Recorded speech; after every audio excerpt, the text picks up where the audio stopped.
తెలంగాణ రాజకీయాల్లో ఊహించని పరిణామాలు జరగబోతున్నాయా? ప్రతిపక్ష బీఆర్ఎస్ నుంచి కాంగ్రెస్ గూటిలో చేరేందుకు కొందరు సిద్ధమయ్యారా? నిన్నటి వరకు పోరాటం చేసిన వారు ఇప్పుడు చేతిలో చేయి వేయబోతున్నారా? ఇంతకీ కారుకి షాక్ ఇవ్వబోతున్న మరో ఎమ్మెల్యే ఎవరు? కేసీఆర్ రైట్ హ్యాండ్ గా ఉన్న వ్యక్తే ఆ పని చేయబోతున్నాడా?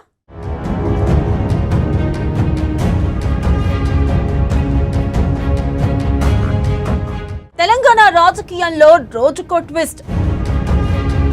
కాంగ్రెస్ వైపు చూస్తున్న ఎమ్మెల్యే కౌశిక్ రెడ్డి. దాసోజు శ్రవణ్ కోసం అసెంబ్లీకి వచ్చిన కౌశిక్ రెడ్డి.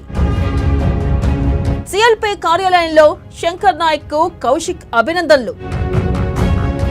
సిఎల్పీ ఆఫీస్లో కౌశిక్ ని చూసి అంతా షాక్.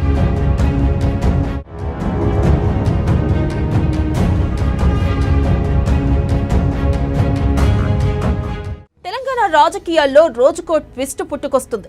ఇటీవలి కాలంలో లెక్కలేనన్ని సంచలనాలు నమోదవుతున్నాయి.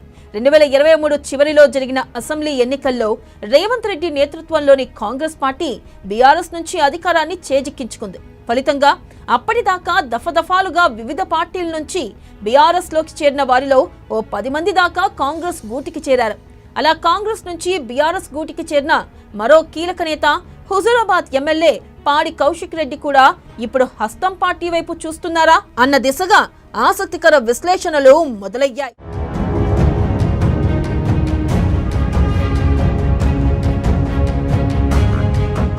ఎమ్మెల్యే కోట ఎమ్మెల్సీ ఎన్నికలకు సంబంధించి నామినేషన్లకు చివరి రోజు సోమవారమే.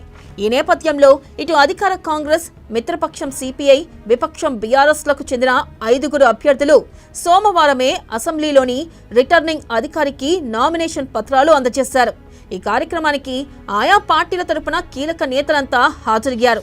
ఈ సందర్భంగా బీఆర్ఎస్ అభ్యర్థి దాసోజు శ్రవణ్ నామినేషన్ నిమిత్తం అసెంబ్లీకి వచ్చిన కౌశిక్ రెడ్డి ఉన్నట్టుండి కాంగ్రెస్ పార్టీ శాసనసభాపక్ష కార్యాలయంలోకి వెళ్లారు. అక్కడ కాంగ్రెస్ అభ్యర్థిగా నామినేషన్ వేసేందుకు వచ్చిన శంకర్ నాయక్ ను కలిసి అభినందనలు కూడా తెలిపారు.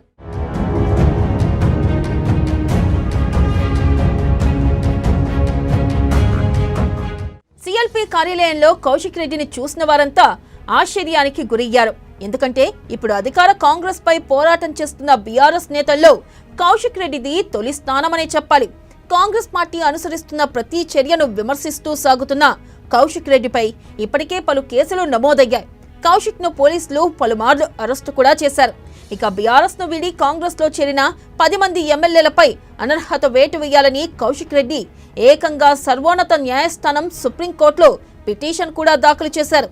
మొత్తంగా కాంగ్రెస్ అంటేనే అంతెత్తున లేస్తున్న కౌశిక్ రెడ్డి ఉన్నట్టుండి ఆ పార్టీ కార్యాలయంలో ప్రత్యక్షం కావడం చూస్తే అందరిలో అనుమానాలు మొదలయ్యాయి.